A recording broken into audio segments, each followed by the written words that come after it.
Nag-agree ka ngayon na isa kang makasalanan and deserving mo na parusahan ka. Pero like I said, meron akong good news, Gab.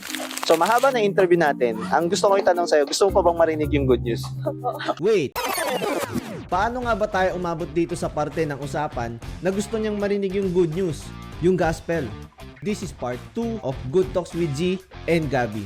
Watch until the end. Yung pwede din nila pong matutunan na life of God and Jesus po.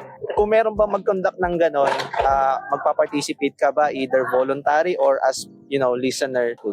Opo, minsan po may misa po kami and may mga clubs din po sa mga campus ministry and kasama din po ako sa altar service po. Kasama po ako sa mga serving of kasama po yung mga fathers po tsaka yung mga brothers.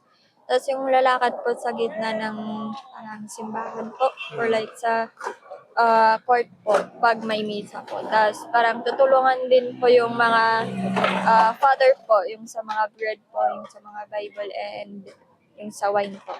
Okay. Since napag-uusapan natin to, yung mga bagay na to na unusually talk, 'di ba? Na topic.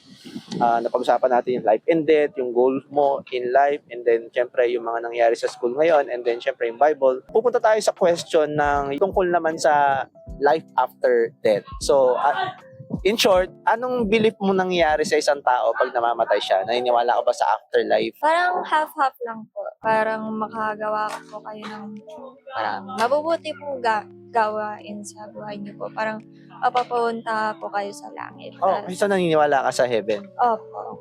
Pero minsan po, syempre po, iba-iba din po yung mga beliefs po ng tao. So, parang nire-respetuhin na lang din po. So, since nabanggit mo na half-half kahit pa paano, naniniwala ka sa heaven, sa tingin mo sino nga yung napupunta ulit sa heaven? Yung mga nakakagawa nga po ng mga... Yung mga babae. Okay, tama. Yun nga yung narinig ko. So, what if pag namatay ka, tapos ikaw na yung tatanungin kung makakapunta ka pa sa heaven, makakapasok ka ba sa heaven, mabuti ka bang tao? Probably. Hindi naman po ako masyadong nagsisin po. Pero si God po, He's forgiving naman po. Unless may ginawa po talaga kayong masama po. Hindi ka na po talaga forgive, probably. So, ganito kasi Gabi, since nabanggit mo siya na mabuti kang tao para makapasok ka sa heaven, and then sabi mo mabuti ka naman. So, gagawin natin ngayon, medyo hindi to komportable. Pero gagawin natin is, titingnan natin ngayon, i-examine natin kung mabuti ka ba talaga. And ang gagawin natin is, titingnan natin yung 10 Commandments. Familiar ka ba sa 10 Commandments?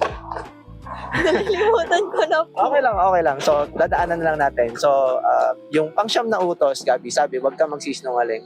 So, Gabi, nagawa mo na bang magsinungaling sa buong buhay mo? Opo.